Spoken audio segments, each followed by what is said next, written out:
పిత పుత్ర పవిత్రాత్మ నామమున ఆమెన్. ప్రభు మీతో ఉండునుగాక, మీ ఆత్మతోనూ ఉండునుగాక.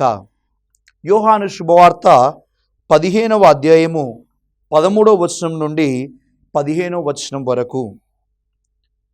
తన స్నేహితుల కొరకు తన ప్రాణము దారపోయు వానికంటే ఎక్కువ ప్రేమ కలవాడు ఎవడునూ లేడు. నేను ఆజ్ఞాపించు వానిని పాటించినచో మీరు నా స్నేహితులై ఉందురు. తన యజమానుడు ఏమి చేయునో దాసుడు ఎరుగడు. కనుక ఇక మీదట నేను మిమ్ములను దాసులని పిలవక స్నేహితులు అని పిలిచెదను.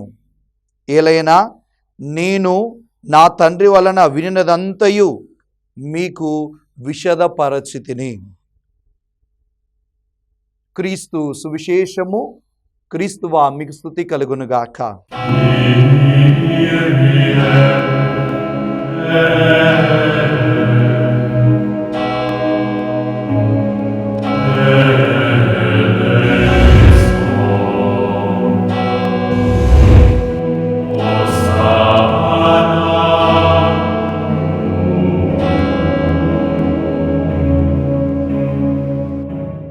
హల్లెలూయా, హల్లెలూయా, హల్లెలూయా. తండ్రి వందనం, తండ్రి స్తోత్రం. ఆత్మదేవా వందనం, ఆత్మదేవా స్తోత్రం. హల్లెలూయా, హల్లెలూయా, హల్లెలూయా. క్రీస్తునాని యందు ప్రియ సోదరి సోదరులారా, దివ్యవాణి వీక్షకులారా, ప్రభు యేసు నామములో మీ అందరికీ క్రీస్తు సందేశం అను ఆధ్యాత్మిక కార్యక్రమమునకు ఆహ్వానం పలుకుతున్నాను. ఈరోజు మనం ధ్యానించే అంశం ముగ్గురు స్నేహితులు. ప్రియా సోదరి సోదరులారా, మన జీవితంలో స్నేహితులు ఎంతో ముఖ్యమైన వారు.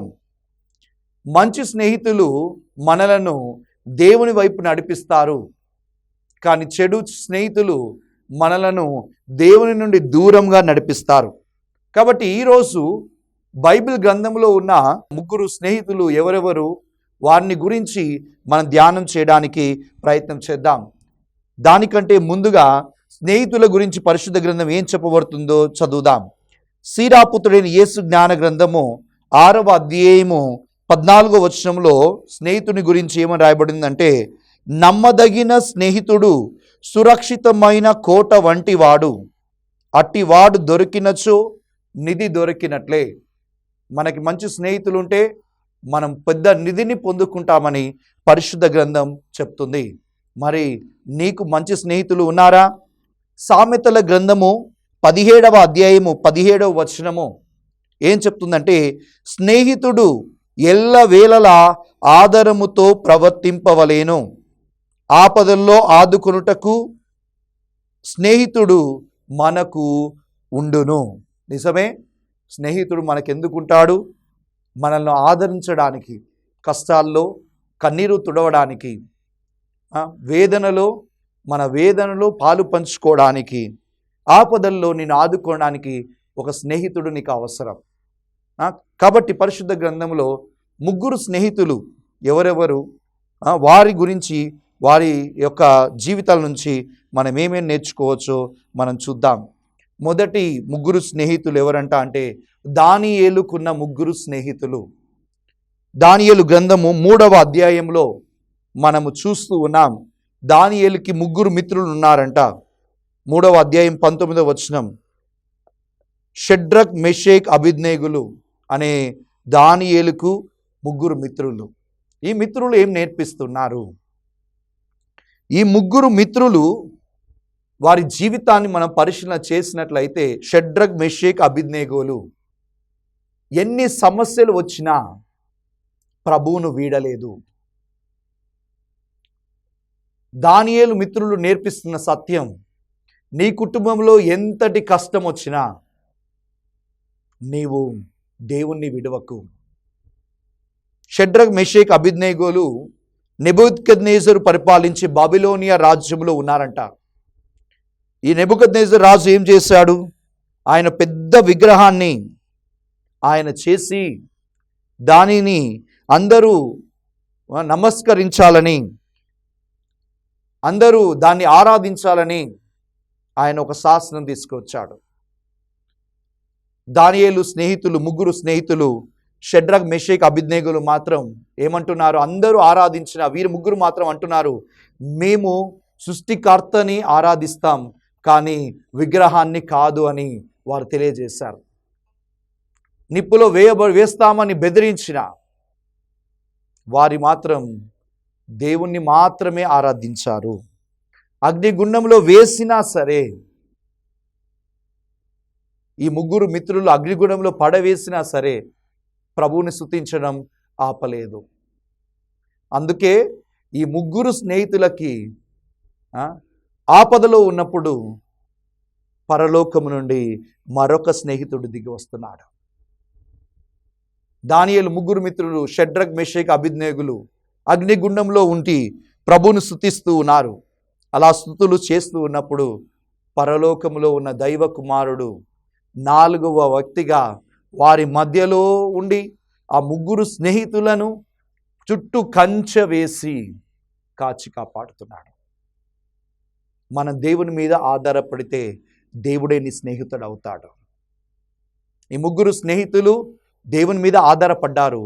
అందుకే 4వ స్నేహితుడు పరలోకం నుండి కిందకు వచ్చి వారిని కాపాడుతున్నాడు. ఇందాకనే మనం చదువుకున్నాం యోహాను శుభవార్త 15వ అధ్యాయం 15వ వచనంలో, నేను మిమ్ము దాసులని పిలువను, నేను మిమ్ము స్నేహితులని పిలిచెదను. నిజమే, మనల్ని కష్టముల నుండి, మనల్ని రోగముల నుండి, మనల్ని వివిధ రకాలైన సమస్యల నుండి మనల్ని విడిపించేది, కాపాడేది ఆ ముగ్గురు స్నేహితులను కాపాడిన దైవ కుమారుడు యేసు అనే స్నేహితుడు. షడ్రక్, మెషేక్, అబేద్నెగోలు అగ్నిగుండం నుండి కాపాడబడ్డారంటే వారికి ఒక మంచి స్నేహితుడు దేవుడై ఉన్నాడు. మరి నీకు, నీ కుటుంబానికి ఆ స్నేహితుడు ఉన్నాడా? వాక్యం ఇందాకనే చదువుకున్నాం, మంచి స్నేహితుడు, నమ్మదగిన స్నేహితుడు, ఒక గొప్ప సురక్షితమైన కోట వంటి వాడు. షడ్రక్, మెషేక్, అబేద్నెగోలకు ఒక మంచి స్నేహితుడు ఉన్నాడు. ఆ స్నేహితుడే దేవుడు, దైవ కుమారుడు యేసు ప్రభు. మరి నీకున్నా ఆయనతో నీవు, యేసు ప్రభుతో నీవు స్నేహం చేస్తున్నావా? ఈ రోజుల్లో చాలాసార్లు మనము చూస్తున్నాం, యువత చెడు అలవాట్లకు స్నేహం చేస్తున్నారు. అదేవిధంగా దేవుడంటే భయం లేకుండా యువతి యువకులు జీవిస్తున్నారు. వారికి కావాలి యేసు ప్రభుతో స్నేహం. తల్లిదండ్రులారా, యువతి యువకులను చెడుతో స్నేహం చేయించకండి. వారు ఎవరితో వెళుతున్నారో గమనించండి. వారు యేసుతో స్నేహం చేసినప్పుడు వారు గొప్ప నిధిని, పరలోకమనే నిధిని వారు చేరుకుంటారు. చూడండి, షడ్రక్, మెషేక్, అబేద్నెగోలు దేవునితో స్నేహం చేశారు, దేవుని చేత కాపాడబడ్డారు. ఇది మొదటి ముగ్గురు స్నేహితులు. రెండవ ముగ్గురు స్నేహితులను మనము ఎక్కడ చూస్తున్నాం అంటే యోబు గ్రంథంలో చూస్తూ ఉన్నాం. యోబుకి కూడా ముగ్గురు స్నేహితులు ఉన్నారంట. వారి పేర్లు ఎలీఫాసు. మొదటి స్నేహితుడి పేరు ఎలీఫాసు, రెండవ స్నేహితుని పేరు బిల్దాదు, మూడవ స్నేహితుని పేరు సోఫారు. ఈ ముగ్గురు స్నేహితులు యోబు కష్టంలో ఉన్నప్పుడు ఓదార్చడానికి వచ్చారంట. ఈ ముగ్గురు స్నేహితులు నేర్పిస్తున్న సత్యం ఏంటి చూద్దాం. యోబు గ్రంథం 4వ అధ్యాయము 1వ వచనంలో మనం చూస్తూ ఉన్నాం, తేమాను నగరవాసి ఎలీఫాసు ఎవరి స్నేహితుడు అంటే యోబు స్నేహితుడు. ఈ తేమాను నగరం దేనికి ఫేమస్ అంటే జ్ఞానానికి ఫేమస్, జ్ఞానంను ఆర్జించే నగరం. అంటే ఎలీఫాసు ఆ నగరం నుంచి వచ్చాడంటే ఆయన దృష్టి కూడా ఎవరి మీద ఉందంట అంటే జ్ఞానము ఆర్జించడంలో ఉంది. ఆయన స్నేహము యోబుతో చేసినట్టే ఉంది, కానీ అతడు చేసిన స్నేహం ఎవరితో అంటే జ్ఞానము. అందుకే యోబును అర్థం చేసుకోలేకపోయాడు, ఆయన జీవితాన్ని అర్థం చేసుకోలేకపోయాడు. ఓదార్చడానికి వచ్చిన వ్యక్తి తన మానవ జ్ఞానముతో యోబును తీర్పు తీరుస్తున్నాడు. చాలాసార్లు మన జీవితం కూడా అలానే ఉంటుంది. మనం స్నేహితులను అర్థం చేసుకోము, మన స్నేహితులను తీర్పు తీర్చుతాము, మానవ జ్ఞానాన్ని ఉపయోగించి మన స్నేహాన్ని పాడు చేసుకుంటాం. కానీ మానవ జ్ఞానంకి మించింది ఏంటంటే దైవ జ్ఞానం. అది ఎవరి దగ్గర ఉంది? యోబు దగ్గర ఉంది. అందుకే యోబు కష్టములో, సమస్యల్లో నిజమైన స్నేహితుడిని ఆశ్రయించాడు. అందుకే ఆయనకు దైవ జ్ఞానం ఇవ్వబడింది. మరి ఎలీఫాజులాగా నీవు మానవ జ్ఞానంలో ఉన్నావా? యోబులాగా నీవు దైవ జ్ఞానంలో ఉన్నావా? మానవ జ్ఞానం నిన్ను పరలోకానికి చేర్చలేదు. దైవ జ్ఞానం, దేవుని ఇచ్చే జ్ఞానం దైవ స్నేహం వల్ల దొరుకుతుంది. నీవు ఆ స్నేహం చేస్తున్నావా?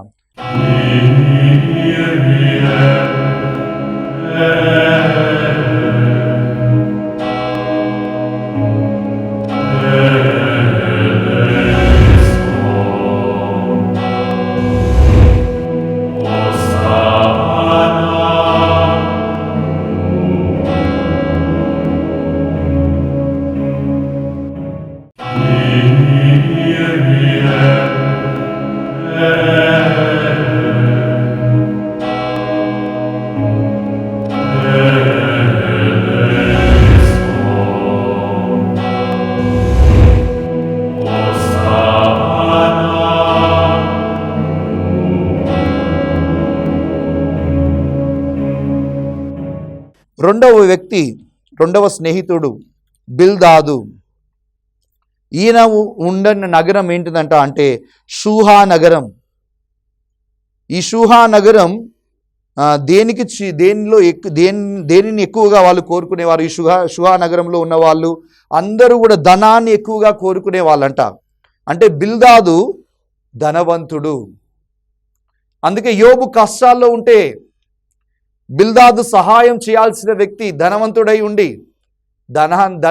ఉండి సహాయం చేయకపోగా ఈ బిల్దాదు కూడా ఏం చేస్తున్నాడంట? యోబునే నిందిస్తున్నాడు.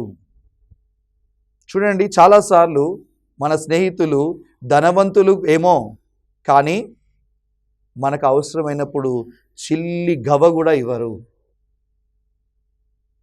బిల్దాదు ధనవంతుడే, కానీ తన స్నేహితుడైన యోబు అన్నిటినీ కోల్పోయినప్పుడు ఏమీ ఇవ్వలేదు.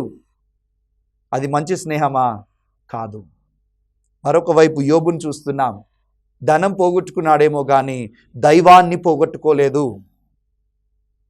ధనం లేదేమో, అన్నిటిని పోగొట్టుకున్నాడు, కష్టకాలంలో ఉన్నాడు, అయినా దైవాన్ని దూషించలేదు. యోబు దేవునితో స్నేహం చేస్తున్నాడు. దేవుడు మరలా ఏం చేస్తున్నాడంట? యోబుని రెండంతలుగా ఆశీర్వదిస్తున్నాడు. పోగొట్టుకున్న ధనాన్ని మరలా రెండంతలుగా పొందుకుంటున్నాడు. అంటే ఈ బిల్దాదు నేర్పిస్తున్న సత్యం, ధనం వైపు చూడకు, అది నిన్ను రక్షించలేదు. ధనంతో స్నేహం చేయకు, అది నిన్ను కాపాడలేదు. కానీ దేవునితో నీవు స్నేహం చేయి. ఇక మూడవ స్నేహితుడు, యోబు స్నేహితుల్లో మూడవ స్నేహితుడు పేరు సోఫారు. అతడు ఏ దేశీయుడు? నామా దేశీయుడు అని యోబు 11:1 చెప్తుంది. ఈ సోఫార్ అనే మాటకి అర్థం ఏంటంటే పిట్టలాగా మరలా గట్టిగా మాట్లాడే వ్యక్తి, అంటే ఉట్టి మాటలు చెప్పే వ్యక్తి. యోబు కష్టంలో ఉన్నప్పుడు మాటలతో ఆయన గారడీ చేస్తున్నాడు, కానీ యోబుకు మాత్రం సహాయం చేయట్లేదు. ఈ సోఫారు కూడా యోబుని నిందిస్తున్నాడే, కానీ మాటలతో యోబుకి సహాయం చేయలేదు. కానీ మరోపక్క యోబు జీవితం చూడండి, కష్టాల మధ్యలో మౌనం వహించాడు. మౌనంగా ప్రభు వైపు చూస్తున్నాడు, తన స్నేహితుని వైపు చూస్తున్నాడు. అప్పుడు దేవుడు ఆ మౌనాన్ని తొలగిస్తున్నాడు, ఆయన్ను ఆశీర్వదిస్తున్నాడు. కాబట్టి ఈ ముగ్గురు స్నేహితులు నేర్పిస్తుంది ఏంటంటే జ్ఞానంతో నువ్వు స్నేహం చేయకు. రెండవది ధనంతో నీవు స్నేహం చేయకు. మూడవది మాటలు మాట్లాడే వారితో, చేతులు కాదు మాటలు మాట్లాడే వారితో నీవు స్నేహం చేయకు. యోబులాగా దేవునితో స్నేహం చేయి. దేవుడు నిన్ను కాపాడుతాడు. రెండంతల ఆశీర్వాదాన్ని నీకు నీ కుటుంబానికి దయచేస్తాడు. ఇది ముగ్గురు స్నేహితులు, యోబుకున్న ముగ్గురు స్నేహితులు. మొదటిది దానియేలుకున్న ముగ్గురు స్నేహితులు, షడ్రక్ మెషేక్ అబేద్నెగోలు నేర్పించే సత్యము దేవుని వైపు చూడు. రెండవది యోబు స్నేహితులైన ఎలీఫాసు, బిల్దాదు, సోఫారు, వాళ్ళు నేర్పిస్తున్న సత్యం ధనంతో స్నేహం చేయకు, మాటలు చెప్పే వారితో స్నేహం చేయకు. అదేవిధంగా నీవు నీ జీవితంలో మానవ జ్ఞానంతో స్నేహం చేయకు, కానీ దైవ జ్ఞానంతో స్నేహం చేయి. ఇక నూతన నిబంధనకు వస్తే యేసు ప్రభుకు కూడా ముగ్గురు స్నేహితులు ఉన్నారు. ఎవరు వారు? లూకా శుభవార్త 9వ అధ్యాయము 28వ వచనంలో యేసు ప్రభువుకున్న ఇన్నర్ సర్కిల్, అంటే అతి క్లోజ్డ్ ఫ్రెండ్స్ ఎవరెవరు? పేతురు, యోహాను, యాకోబులు. యేసు ప్రభు ఎక్కడికి వెళ్ళినా, ఏ ప్రధాన అద్భుతం చేసినా ఈ ముగ్గురిని తీసుకొని వెళ్ళేవాడు. ఎవరు? పేతురు, యోహాను, యాకోబు. యాయీని ఇంటికి వెళ్ళిన ఈ ముగ్గురు ఉన్నారు. దివ్యరూప ధారణ సమయంలో ఈ ముగ్గురు ఉన్నారు. అంటే అతి ముఖ్యమైన అన్నీ కూడా ఈ ముగ్గురి స్నేహంలో మధ్యలో జరిగింది. దీని అర్థం ఏంటంటే, యేసుతో స్నేహం చేస్తే నీ రూపం కూడా మారిపోతుంది. పేతురు, యాకోబు, యోహానులు ఎవరు? వారు జాలరులు. వారి రూపం ఎలా మారింది?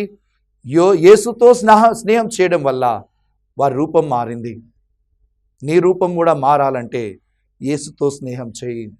ఈ ముగ్గురు పేతురు, యాకోబు, యోహాన్లు యేసుతో స్నేహం చేసి కొండనెక్కారు. అక్కడ వారికి యేసు దివ్య రూపధారణ కనిపించింది. ఆయన రూపం మారింది, ఆయన వస్త్రాలు మారాయి, ఆయన జీవితం మారిపోయినట్టుగా వాళ్ళు చూశారు. మనం కూడా ప్రభువుతో మాట్లాడినప్పుడు, ప్రభువుతో నడిచినప్పుడు మన జీవితంలో కూడా మారిపోతాయి. కాబట్టి యేసుతో నీవు స్నేహం చేయి. అబ్రహాము జీవితంలో ఇంకొక ముగ్గురు స్నేహితులను మనం చూస్తూ ఉన్నాం. ఆది కాండంలో మనం చూస్తున్నట్టు అబ్రహాము ఇంటికి ముగ్గురు వ్యక్తులు వచ్చారంట. ఆ ముగ్గురు వ్యక్తులు ఎవరై ఉన్నారు అని వేదశాస్త్ర పండితులు చెప్తున్నారంటే పిత, పుత్ర, పవిత్రాత్మ అయ్యే ఉన్నారు. అబ్రహాము పితతో, పుత్రునితో, పవిత్రాత్మతో స్నేహం చేశాడు. అందుకే ఏం జరిగిందో తెలుసా? ఆ ముగ్గురు ఆతిథ్యము స్వీకరించి, అబ్రహాము ఆతిథ్యాన్ని స్వీకరించి సారా, గుడ్రాలుగా ఉన్న సారాను దీవించి వెళ్ళారు. సంవత్సరంలోగా అబ్రాము, సారాకు ఒక పండంటి కుమారుడు పుడుతున్నాడు. అంటే దేవునితో నువ్వు స్నేహం చేస్తే నీ యొక్క జీవితంలో ఉన్న నిర్జీవం అంతా తొలగిపోతుంది. నీ జీవితంలో ఉన్న కష్టాలు తొలగిపోతాయి. పితతో, పుత్రునితో, పవిత్ర ఆత్మతో ముగ్గురు స్నేహితులు నీకున్నారు. వారితో నీవు స్నేహం చేస్తావా? ఒకసారి పరిశీలన చేసుకో. కాబట్టి ముగ్గురు స్నేహితులు, దానియేలుకు ముగ్గురు స్నేహితులు, షడ్రక్, మెషేక్, అబేద్నెగోలు ముగ్గురు స్నేహితులు. యోబుకు ముగ్గురు స్నేహితులు ఉన్నారు. యేసు ప్రభుకి ముగ్గురు స్నేహితులు, పేతురు, యోహాను, యాకోబులు. వారి స్థితి గతి మారిపోయే యేసుతో స్నేహం చేసినప్పుడు. అబ్రహాముకు ముగ్గురు స్నేహితులు, పితా, పుత్ర, పవిత్ర ఆత్మ. మరి నీకు పితా, పుత్ర, పవిత్ర ఆత్మతో స్నేహం ఉందా? మనం చదివినట్టు మంచి స్నేహితుడు ఆదరిస్తాడు, మంచి స్నేహితుడు ఆపదల్లో ఆదుకుంటాడు. తండ్రి, కుమార, పరిశుద్ధాత్ముడు మన మంచి స్నేహితులు. వారితో స్నేహం చేద్దాం. ఈ లోకంతో స్నేహాన్ని విడుద్దాం. ప్రార్థన చేసుకుందాం. మహోన్నతుడా, సర్వశక్తిమంతుడా, నీ పరిశుద్ధ నామమునకు వందనాలు, స్తోత్రాలు తెలియజేస్తున్నాం. ముగ్గురు స్నేహితులు అనే అంశాన్ని ఈరోజు మాకు ఇచ్చినందుకు వందనాలు. నిజమే ప్రభా, దానియేలుకు ముగ్గురు మంచి స్నేహితులు, షడ్రక్, మెషేక్, అబేద్నెగోలు. వారు దేవుని మీద ఆధారపడినప్పుడు దేవుడే వారికి స్నేహితుడుగా మారి వారిని దీవించాడు. మాకు కూడా పితా, పుత్ర, పవిత్ర ఆత్మ ముగ్గురు స్నేహితులు. మేము పిత మీద ఆధారపడినప్పుడు, పుత్రుడి మీద ఆధారపడిన, పవిత్ర ఆత్మ మీద ఆధారపడినప్పుడు మాకు నీ శక్తిని దయచేయండి. ఆపదల నుండి మమ్ము కాపాడండి, కీడుల నుండి మమ్ము రక్షించండి. మేము భయపడుతున్నప్పుడు ఒక స్నేహితుడిగా పితా పుత్ర పరిశుద్ధాత్మ మమ్ము ఓదార్చి ధైర్యాన్ని ఇవ్వండి. ప్రభా, యోబుకు కూడా 3 స్నేహితులు ఉన్నారు, కానీ వారు యోబును నిందిస్తున్నారు, యోబుకు సహాయం చేయట్లేదు. కానీ యోబుకు మాత్రం మీరే నిజమైన స్నేహితులు. అందుకే యోబును ఆదరించారు, కష్టాలన్నింటినీ కడతీర్చారు. మా కష్టములన్నీ కూడా యేసు స్నేహంలో వీడిపోవునుగాక. పరిశుద్ధాత్మ శక్తి చేత మాలో ఉన్న భయము పరిశుద్ధాత్మ స్నేహం వల్ల ధైర్యంగా మారునుగాక. దివ్యవాణిని వీక్షిస్తున్న ప్రతి ఒక్క వ్యక్తిని దీవించండి, వారిపై నీ వరానుగ్రహములను కుమ్మరించండి. వారందరూ నీ స్నేహంలోనికి రావాలి. ప్రభా, మాకు స్నేహం ఇవ్వడానికి నీ కుమారుని ప్రాణత్యాగమును చేపించినందుకు వందనాలు. ఆ కుమారుడు త్యాగం చేస్తున్నాడంటే ఆయన స్నేహంలో మేము ఉండాలి. అలా మమ్ము దీవించండి. నమ్మదగిన స్నేహితులారా, పితాపుత్ర పరిశుద్ధాత్మ మమ్ము దీవించండి. మీతో స్నేహం చేసే మంచి వరాన్ని మాకు దయచేయమని ఈ మనవులన్నిటినీ మా రక్షకుడు మా నాథుడు యేసు అతి పరిశుద్ధ నామంలో అడిగి ప్రార్థిస్తున్నాము తండ్రి, ఆమేన్. ప్రభు మీతో ఉండునుగాక, మీ ఆత్మతోనూ ఉండునుగాక. సర్వశక్తిగల సర్వేశ్వరుడు పిత పుత్ర పరిశుద్ధ ఆత్మ మేము దీవించి ఆశీర్వదించి కాచి కాపాడుదురుగాక. ఆమేన్.